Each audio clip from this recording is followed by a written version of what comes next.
Let me get a thumbs up if you guys can see my screen. All right, cool. So let me 1 second. So I have my other computer over here, so I can look at Slack. So you guys want me to do my index of, and then I don't know. By the time I'm done doing my index of, if you want me to do another question, a bunch of questions have one vote for them. So if you want to go into Slack and vote for the question, go for it. All right. So right now I'll do my index of. So before I get started though, how's everybody feeling with loops? It wasn't easy, right? It was a little difficult, right? That's okay. Relax, all right? The loops workshop is pretty hard. It's kind of like a big punch in the face, you know?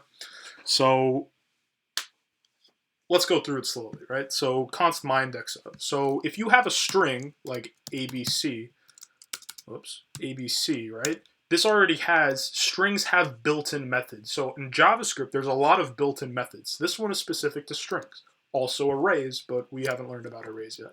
So we do dot index of, and then if we say A, then this would give us 0, because that is at the 0th index, right? So what we want to do is we want to recreate this function, okay? We want to recreate it. So the first thing I'm going to do is I'm going to make my function const my index of is going to be equal to a function. I'm making my functions this way. This is how I always make my functions, okay? This is the same thing as saying function my index of, right? These are equivalent, almost. There's slight differences that we will talk about later, but it's not really important right now. But I will always be making my functions this way, okay? So index of is supposed to take 3 things. One of those things is optional, right? So we have basically our source string, the string that we're going to pass into, that we're going to look through, and then we're going to need a search value, right? That's the thing we're looking for. And this search value doesn't have to be one letter. It can be multiple letters, right? It could be multiple things. And then we have our optional parameter, our start index, okay? So let's think about this from a higher level, right? If somebody passes in a start index, that means that I want your function to start looking for the search value at a specific index. So if that start index is like 5, that means we don't want to look at 0 through 4, right? We want to look at 5 until the end of the string. So basically, we have to loop and we have to start at the start. However, there's a trick here, right? What if I don't pass in the start index? What if I don't pass it in because it's optional? What is a parameter if the argument is never passed in? What is it equal to in the function? If start is equal to undefined. If I don't pass in start, start is going to be equal to undefined, okay? Then I can say start is now going to be reassigned to 0. Because if they didn't tell me, if I didn't tell you where to start, you should just be starting from the beginning and going on until the end, okay? Now, this is really annoying. So there's actually a way in ES6 to do, let me just refresh because that red line is there. It's kind of annoying. Sometimes REPL gets like that.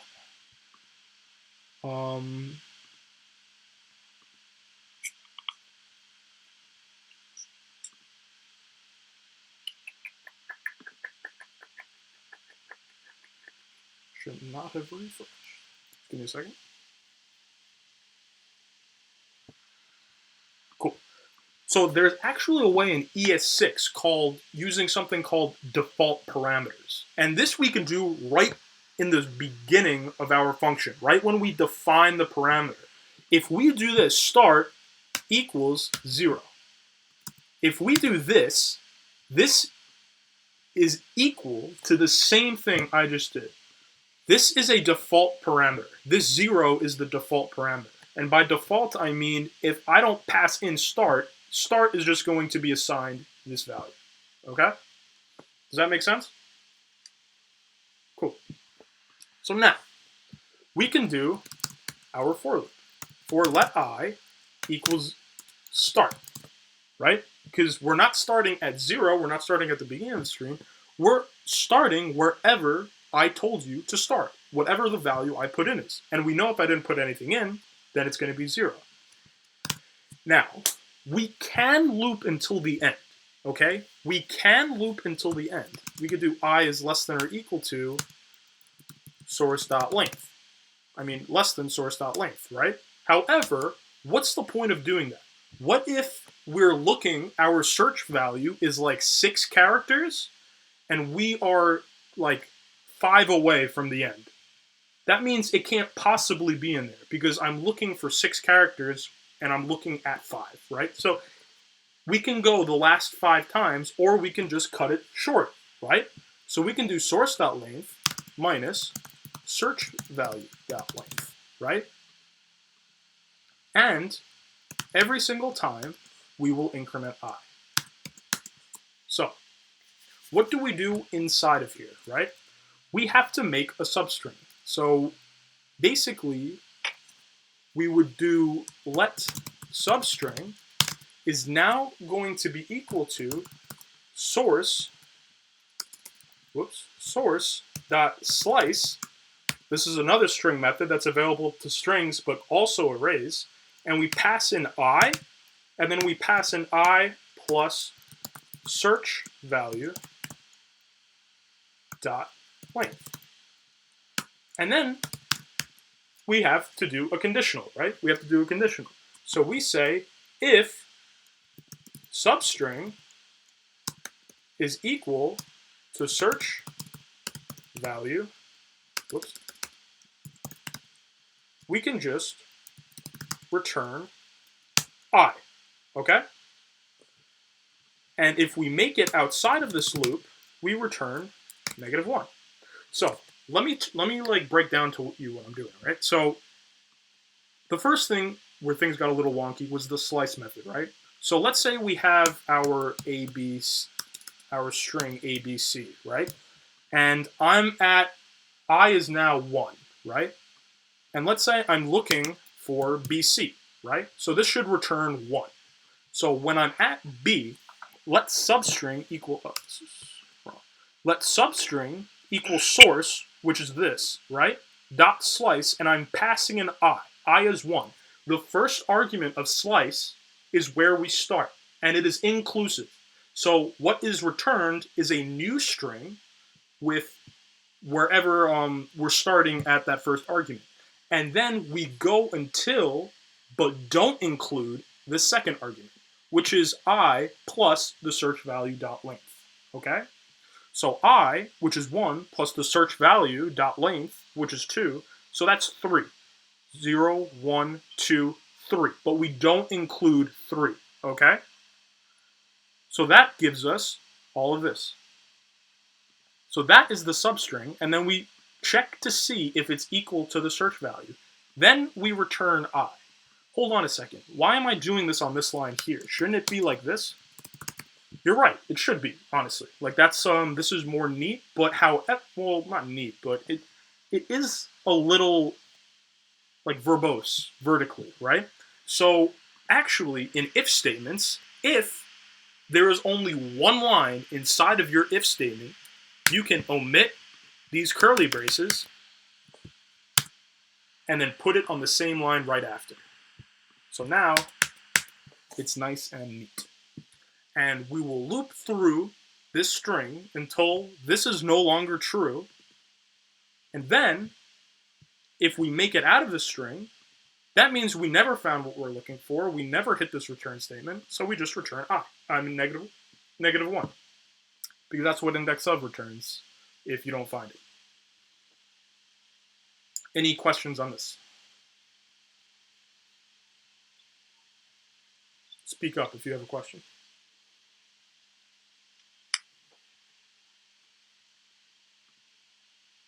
Could you just say that last thing about the if statement again? You said if there's only one, can you just repeat that? Then you can. Yeah, sure. So you see this if statement? Do you see this if statement right here? Yeah. inside of the code block, inside of these curly braces, there is only one line, right? Line 8, correct? Like, it's just one thing I'm doing in there. If there's one thing, if I'm not doing like I plus equals 1 and then return I, all I'm doing is just returning I, just one thing, right? So I can just put that on the same line as the if, and you don't need the curly braces. And then this is also tidy and neat. This is actually like shorthand. This is more concise. Okay, thank you. Cool.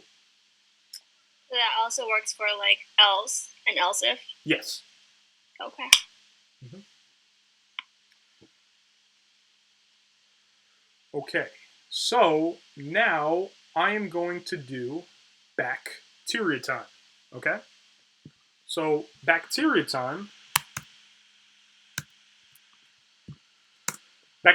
is a little tricky when you're reading through the question, but in my opinion, it's actually not that bad.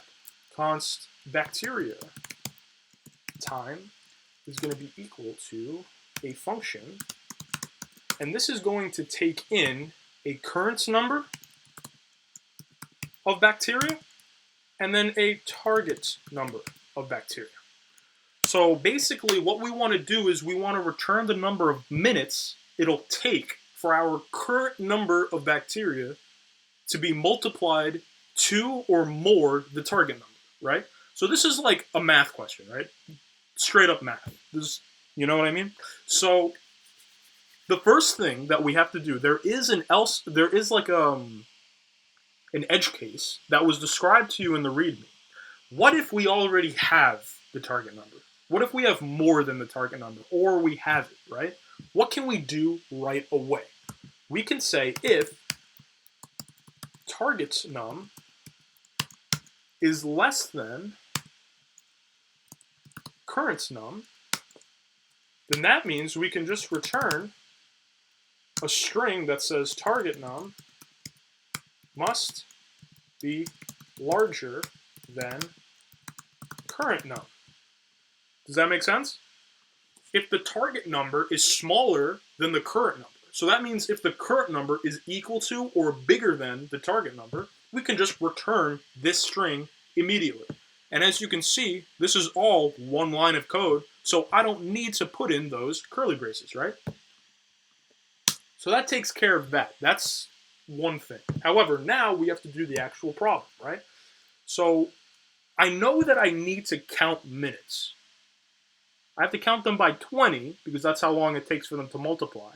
But I have to count them, right, regardless. And we start out with 0, so when you think about counting or something, obviously we're going to need a num minutes variable. Oh, shit. And I'll set that equal to 0 to start off, right? So now we can say while current num is greater than target, right? So while this is a great question why I think sometimes while loops make more sense. Like this, when I did this the first time, I immediately thought while loop because I'm saying, okay, well, we keep checking to see what the current number of bacteria is, right? To see if we've gotten there yet. Like, if you're thinking, when do I use a while loop, when do I use a for loop? In my opinion, it's easier to do for loops, like mentally. You can do them interchangeably, but it's easier mentally to do for loops when you're like iterating through a string or iterating through an array, where there's like a start and an end and you have to check certain things. While loops, though, we're checking one thing. Oh, we check it. Oh, it's not done. Okay, we have to do more. We have to check it. Oh, it's not done. We have to do more. So that's why a while loop just mentally makes more sense to do in this situation, right? So I say current num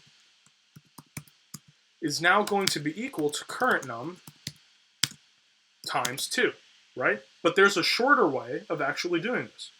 We could say current num times equals 2, okay?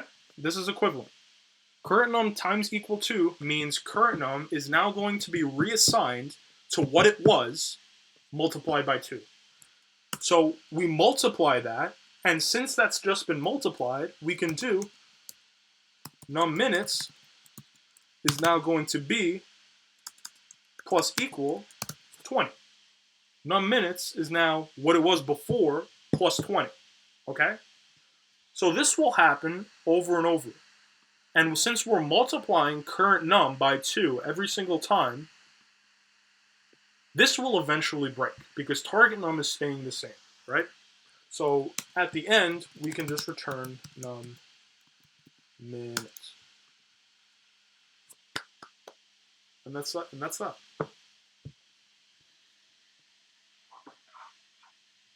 Any questions on bacteria time? I feel like this question, as I walk through it, a little, maybe it was a little fast, but like slowly, I feel like if you can follow it, then you're fine, okay? If you could follow what I was saying, why we had to do it, it's fine. In the moment when you're thinking about this problem, it's a little tricky. I will admit that, okay? Especially for beginners. But don't worry, okay?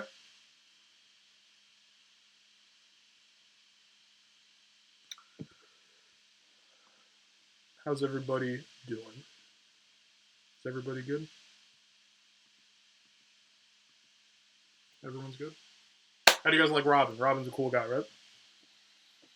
Robin's, I think, I've never seen him teach. I think he's better than me, though. I have no idea. I feel like he's like a really, really good teacher. I have no idea. I've only met him once in person, but we've been teaching together for a long time. Anyway, so now we will start the main topic of today: coercion and truthiness. Okay? So, coercion. What does coercion mean? When I talk about coercion, I mean type coercion, because everything has a type, right? String, that's a type. Number, that's a type. Null is a type.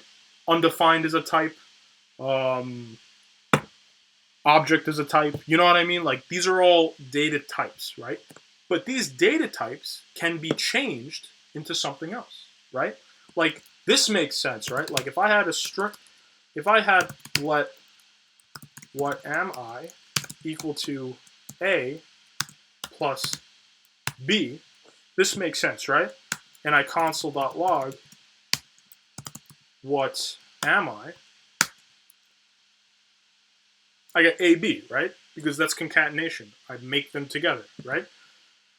So now, if I did let what am I 2 equal to 2 plus 5, right? And I console.log what am I 2, but not as a string, right? We just get 7. Cool? Like, this is simple, right? But what if I did that? What happens now? Who thinks that this is going to be the string 7 or the number 7? It's not. It's going to be the string 25. But it looks like a number, right? A quick way to check if something, what type it is, you type out type of, space, and then the variable name. And then you can see that this is actually a string.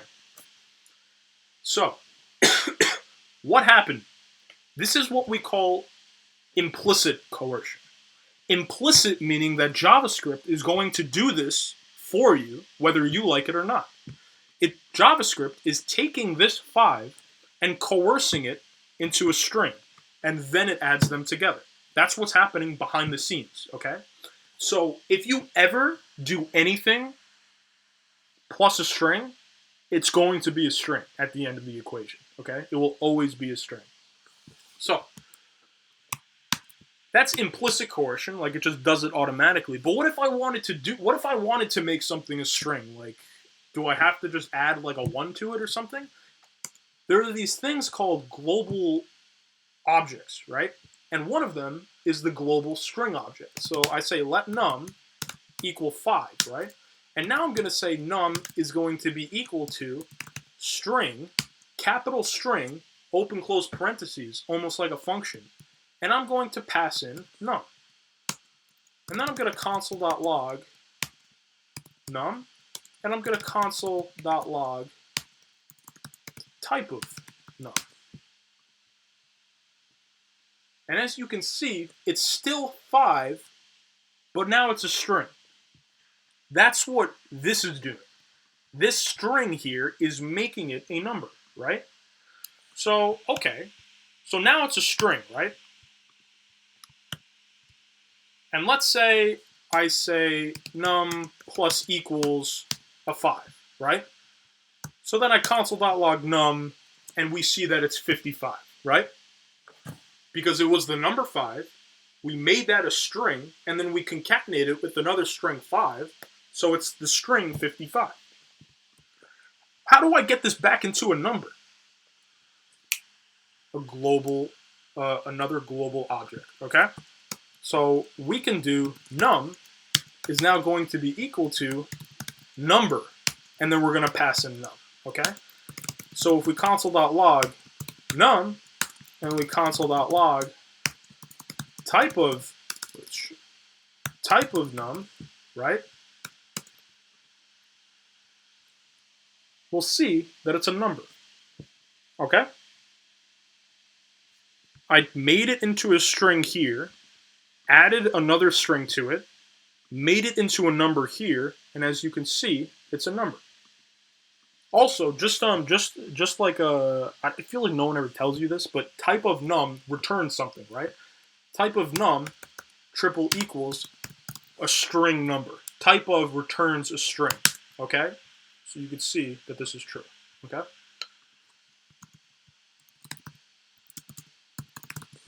So, however, so let's forget all this for a second. What happens now? Let's say I've let wrong equal hello world. What happens if I try and make this into a number? What is this going to be? This is going to be NaN, or not a number. Not a number. Some people, no. What am I saying? No. Not a number is not a type, really.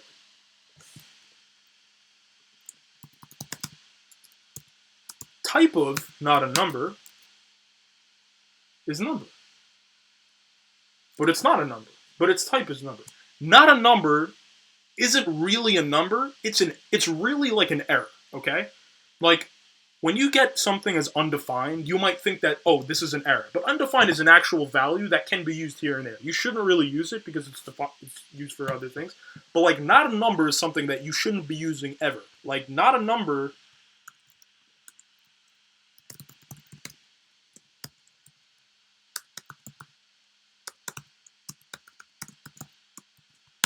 Not a number is not equal to not a number. Okay, it's just an error. It's just something that shouldn't be done. However, if you try to coerce something that can't be coerced into a number, like the string hello world, that's clearly not a number, right? Then we will get not a number.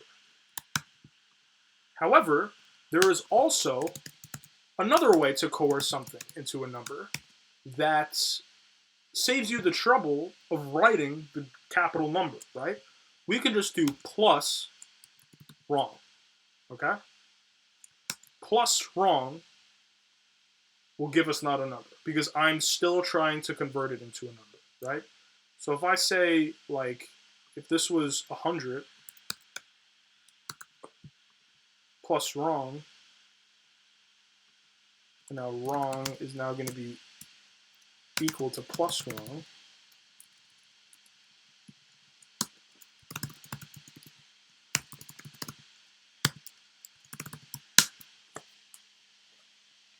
you can see I made it a number. This does that, putting a plus in front of the thing. Likewise, if I wanted to make it back into a string, then I could say an empty string plus that. That will make it a string, okay?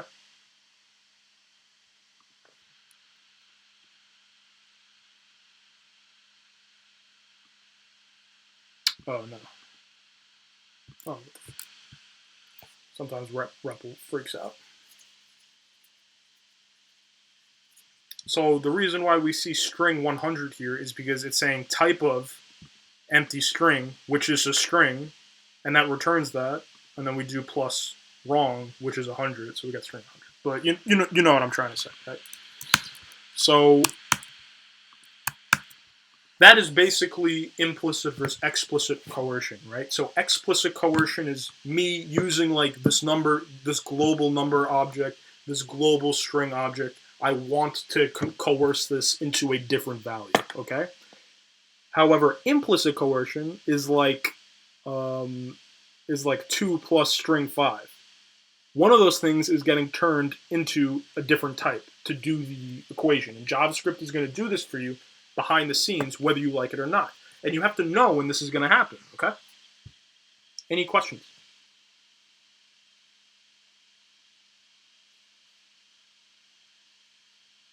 Cool. So, now that we know that we can coerce things into different types, we're going to talk about truthiness, okay?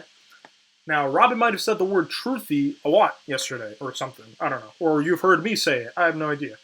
Truthiness is not the value true.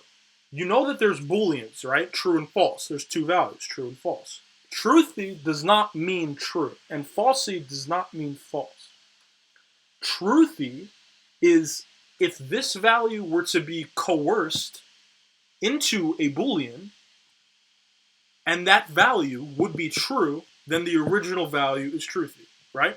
So like, and a way we can do that is,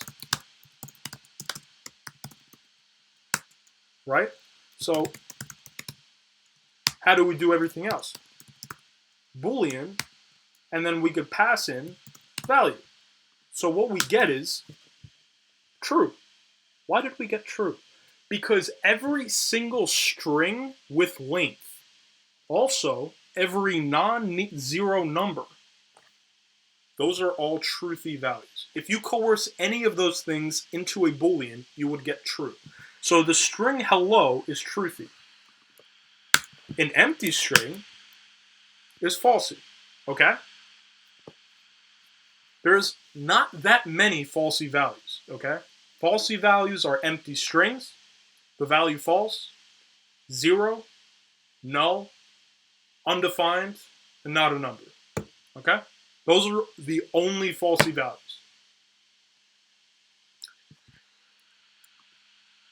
So, if I say if true,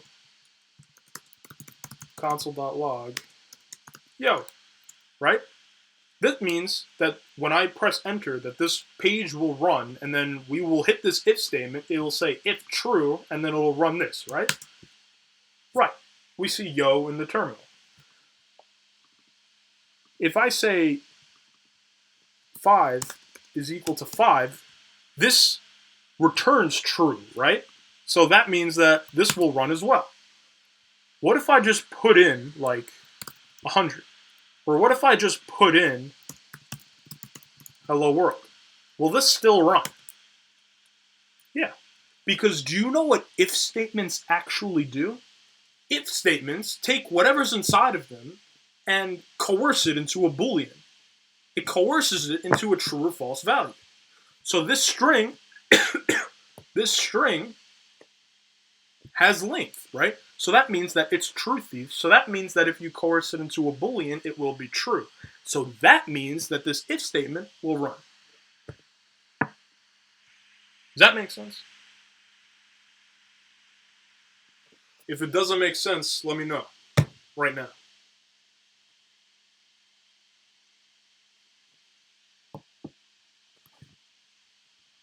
Is everybody okay? All right. Whatever. So, if statements coerce values into booleans behind the scenes as well, okay? Now, I showed you that there was the plus sign that was like shorthand to coerce something into a number, right? So there is shorthand to coerce something into a boolean as well, okay? And it's nice. So let truthy equal hello. Let falsy equal undefined. Okay? No, I'll make it null. Because why not? So if I console.log 2 exclamation points and then truthy, I get true. Because what 2 exclamation points, and the exclamation point in computer science, we call that a bang operator, right? So double bang, truthy, and we get true. This reflects the truthiness of whatever it is that we're trying to see, right? Oh, jeez. Right? So likewise, 1 bang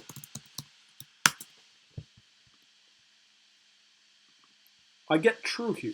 Because what 1 bang does is it reflects the opposite of its truthiness. Sometimes people call the bang a not operator, right? Not falsy. What's not falsy? Truthy, right? So 1 bang reflects the opposite, where 2 bangs reflect what it is when we're talking about if it's truthy or falsy. Okay?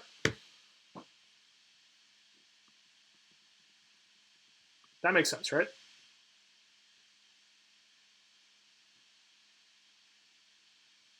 If it doesn't, just say something. We can talk about it. I I got a question. What's up? I get what you're saying. Yeah.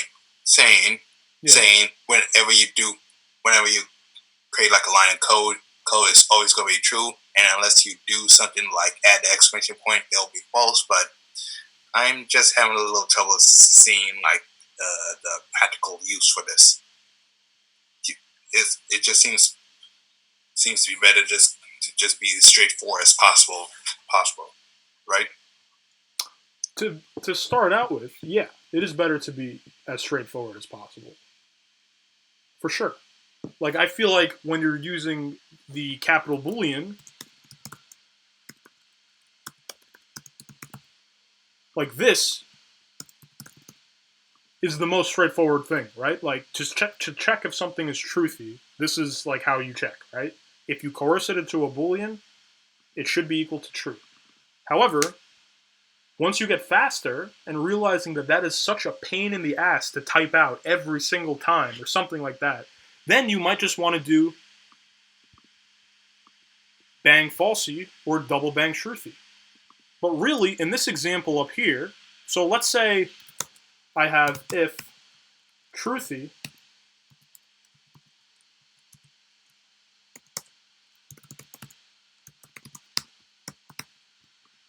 hi, right? I don't actually need to put in the double bang inside if statements, okay? Because if statements are just going to coerce whatever it is anyway, okay? However, let's say we're writing some kind of function that we're looking for the one falsy thing, right?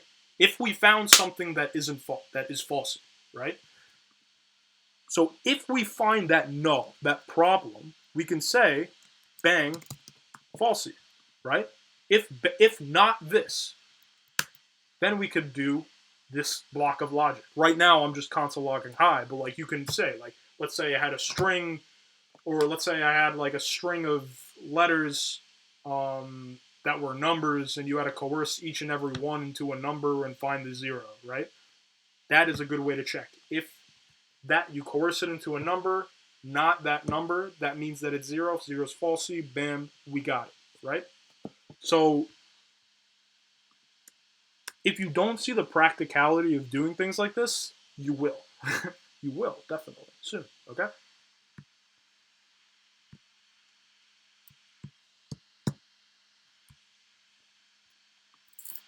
Okay. So, 2 more things I want to talk about before I'm going to go through the slides again and we'll talk about everything I just did, right? So, there's 2 more operators I want to tell you, and these are important. You're going to be seeing these a lot, and they allow you to do more complicated logic, okay? And they're called logical operators, all right? So essentially, we have the AND operator and the OR operator, okay? AND, OR. So if I wanted to make sure of 2 things, like if, let's say I keep these things up here, right? If if I wanted truthy and falsy to both be truthy, right? So if we say if truthy and falsy,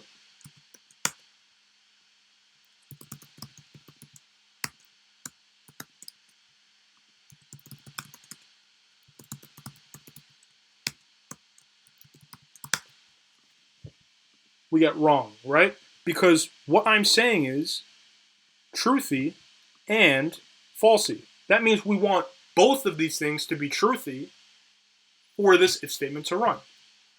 If this was an or, that means we want one or the other, right? So we see that truthy is true, so we don't even look at falsy. And then we just console.log ha. So, this is a common misconception though. Like, this isn't returning true, right? Just like this isn't returning false. But they do return something, right? Let's say I did this. Equal to truthy and falsy, right?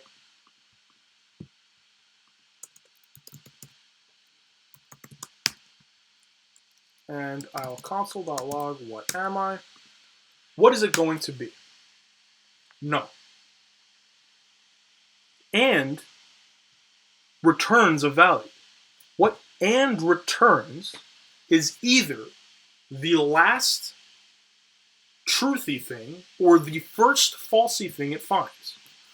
So if I did like and hello and 55 and undefined, it's still going to be null. I'll just make this null. I won't use these anymore. Right? It's still going to be null. Because you can chain these as much as you want. So what we happen, we do left to right, right? So we say true and null. What does true and null return? Either the last truthy thing or the first falsy thing. The first falsy thing is null. So this is just null. This just returns null. And then as you can see, what does null, and hello return? It returns just null. And as you can see, we go down the line. Either the first, meaning the left, the first falsy thing, or the last, meaning the right, truthy thing, okay? That's what and returns. So what's happening over here is we return one of those things, either it's truthy or falsy, and then the if statement itself coerces it into a Boolean, okay? Just like and or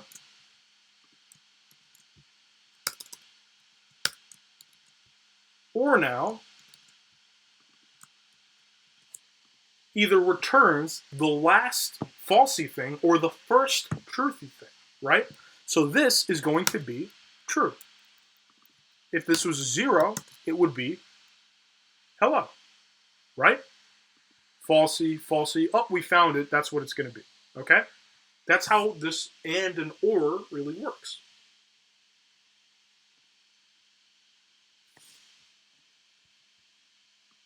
Any questions on this?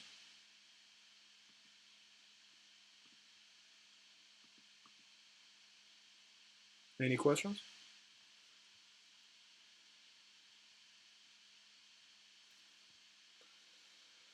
Are you guys sure?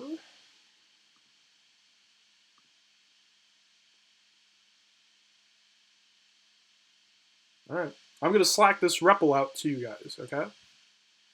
But for now, we'll go over the slides, and as you have questions, we're going to repeat everything I said. As you have questions, just yell them out, and I will go over it, okay? So we'll be talking about explicit, implicit, concatenation. I didn't talk about the loose equality operator, but it doesn't really matter because you should never use the loose equality operator, and I'll tell you why when we go over it. Never use it. Coercion to Booleans, which is truthiness.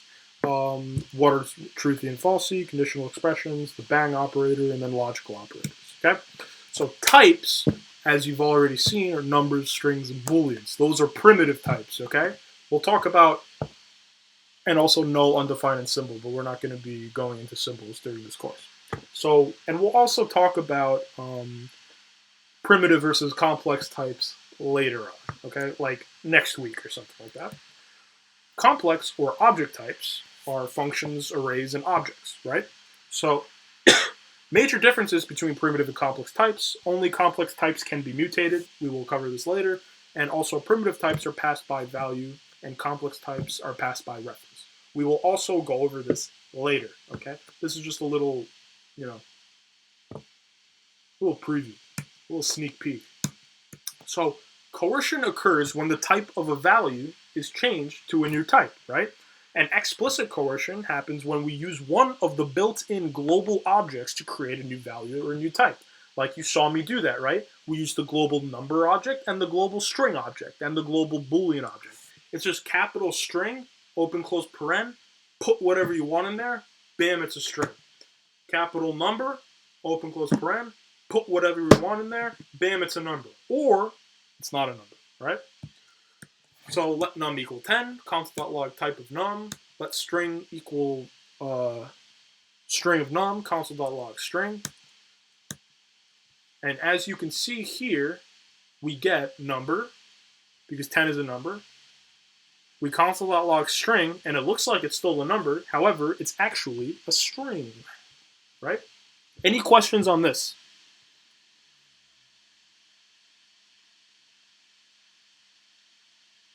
Okay. Coercion occurs when the type of a value is changed to a new type. Yeah, this is the same thing from before.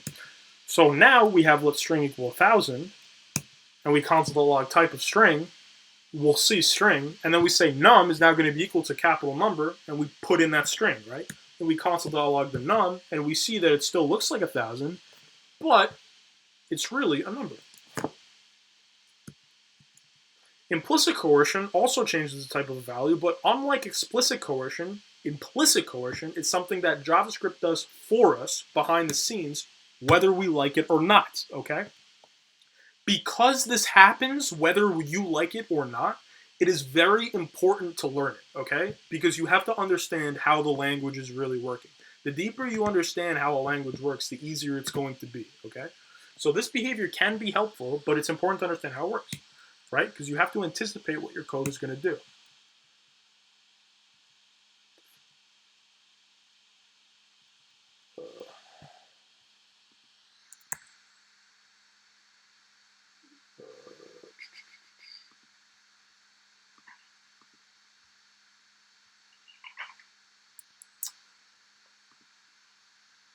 Something weird is happening.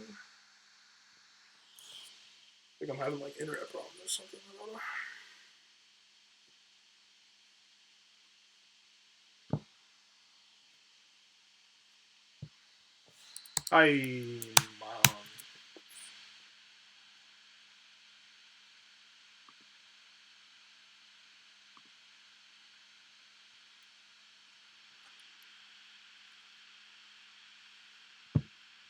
Sorry, 1 second. Technical difficulties.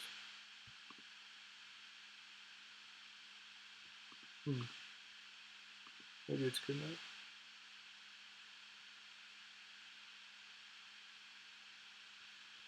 Oh my god, dude.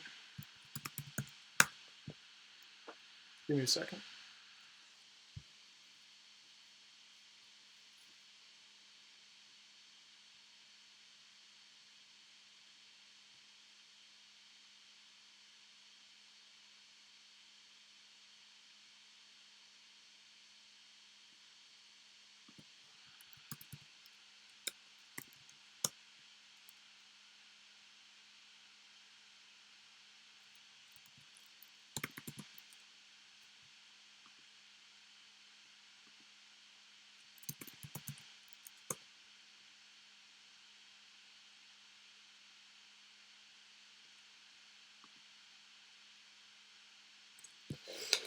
Ay. Alright. I don't know why that's not working. Let me see. I have this somewhere over here.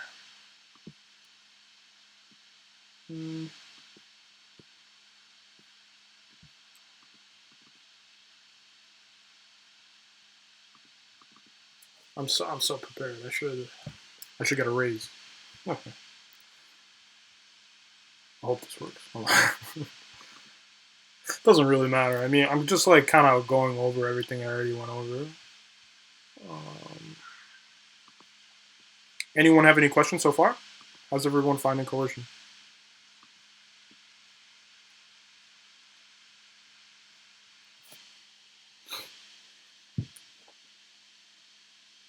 Computer gets super slow when I'm like screen sharing plus recording with two different applications.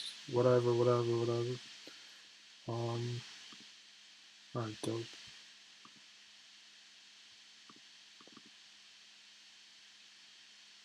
Alright. I'm not going to do a slideshow. We're just doing this. Okay, so let's say I say let sum equal 10 plus 20, right? And I say let concatenated string equal the string 10 plus the string 20. And as you can see, that sum in the top right corner is 30, and the concatenated string is 1020 in string form, okay? However, when I say not sure and I say that's 10, the number, plus the string 20, it looks like it's the same thing as the concatenated string. You know what I mean? So what really happened? So it's the same value as concatenating 10 and 20, because what the plus operator does is it implicitly coerces the number to a string if you try to add it to a string. And that happens for everything. So as you can see, you have the string 10, and then you plus all of these numbers. They're all just being concatenated into strings. So what we get is a 10, 20, 30, 40, 50, right?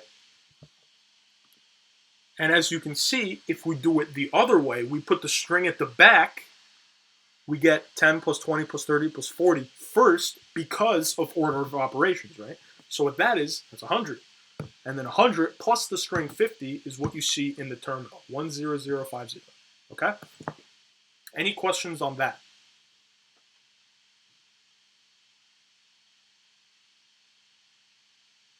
Okay. Whoops. So implicit coercion and this. Okay, so the double equal sign is something you should never use, because the double equal sign is loosely equals, meaning that it kind of coerces things behind the scenes in a very weird way. And if you're reading through the slide, you could see, right? 10 double equals 10, sure. 10 double equals the string 10, true. That returns true. That makes sense to you as a person, but really, these are two different values and they shouldn't be true, right? But if that's true, then shouldn't the string true, double equals true? No, that's not what happens. However, empty string and false, that returns true. And then true double equals the string 1. That turns true. What happens is that JavaScript actually coerces both of these values to numbers. True coerced 1 to true is coerced to 1, and the string 1 is coerced to 1. So 1 double equals 1, that's true. So don't use this, ever. Always use triple equals. That's what we call strict equals, okay? Does that make sense? Okay. So truthiness is basically saying, will something be true if it's coerced into a Boolean, okay? So if I say let new bool equal the global Boolean object, and we pass in I am a string, will it be true or false? Yes, it is true. Any string with length is truthy, okay? So when coercing a value to Boolean, JavaScript uses rules to decide if a value should be coerced to true or false. Values coerced to true are called truthy. Values coerced to false are called falsy. It's kind of annoying that they put an E in here. I feel like it should be like that. Or do you guys think it should be like that? I think it should be like that. No E.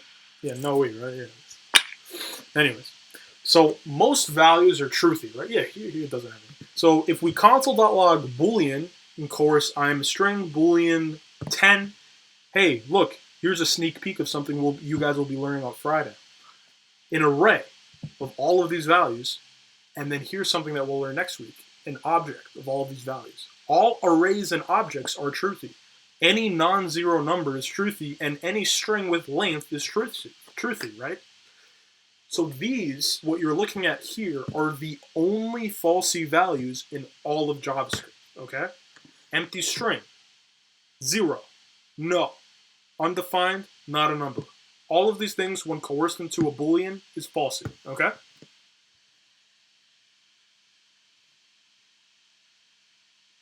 Any questions? Cool.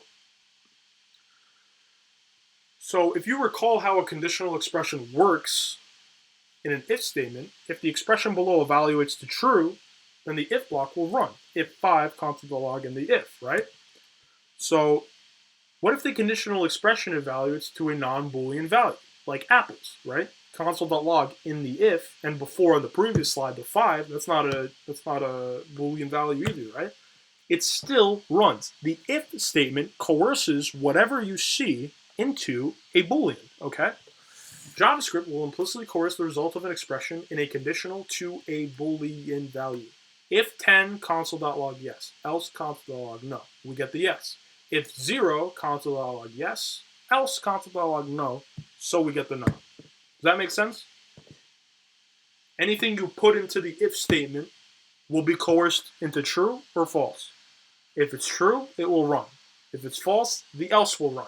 Or if there's no else, nothing will happen. Okay? So you can also use these shortcuts. This bang operator will coerce a value to a Boolean that's opposite of its truthiness. That's why that's also sometimes called the not operator, right? So not true, bang true is false. Bang ABC, false. Bang 100, false. And so on and so forth, right?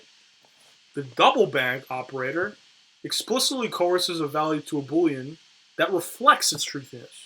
So double bang true, we get true. Double bang string, we get true, and so on and so forth, right? Does this make sense?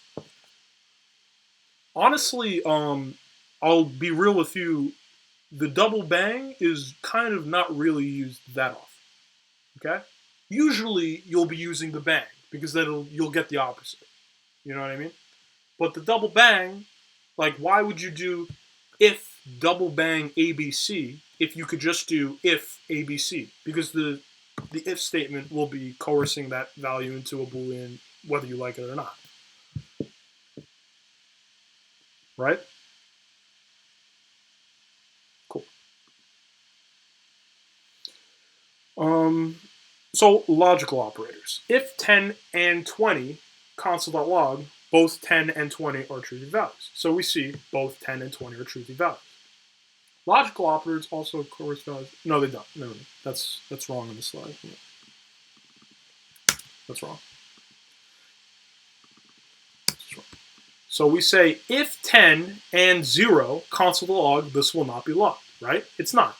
Else, console.log, 0 is falsy. With the and operator, both things have to be truthy because what and does is it returns the first falsy thing or the last truthy thing, right? So over here, this returns 20. So we say if 20, true. Over here we say if 0, that's false, right? So and returns the first falsy value or the last value if all are truthy, right? So 10 and apples and 0 and null, console.log return value 1. Return value 2 is lucky and number and 7, right? So as you can see, return value 1 is 0 because in this long string, 0 was the first falsy thing we had. Return value 2, none of these things are falsy, so it defaults to the last thing, the 7. Does this make sense? This looks a little confusing, but trust me, it makes complete sense, okay? You'll get the hang of this sooner or later, okay? Either the first falsy thing or the last truthy thing. Just say that in your head a million times when you're looking at these problems, right? First falsy thing, last truthy thing. If you just think about it, then you'll get it, right? The first falsy thing is clearly the 0, and the last truthy thing here is clearly the 7, right? If anything is falsy in here, the first one will be returned. And if nothing is falsy, then the last thing is returned. If there's anything falsy, the first falsy thing is returned. If there's nothing falsy, the last thing is returned. That's just how it goes. Or returns the first truthy value or the last value. So this is kind of like the polar opposite of AND, right? Null, undefined, or happy, or pumpkin, return value 1 is happy. If there's anything truthy in that string, you return the first truthy thing. Return value 2, false, null, 10 less than 0, not a number. We get not a number because nothing is truthy in that statement, so we do the last thing.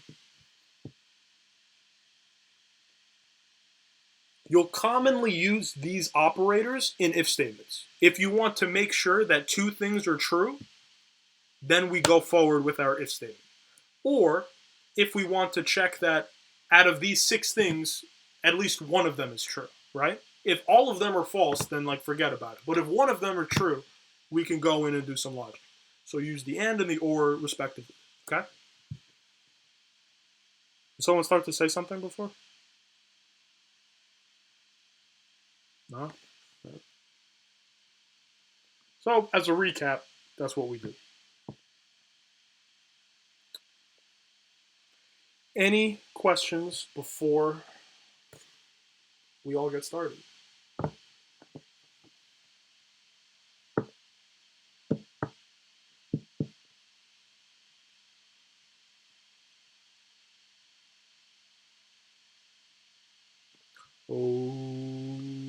Okay then.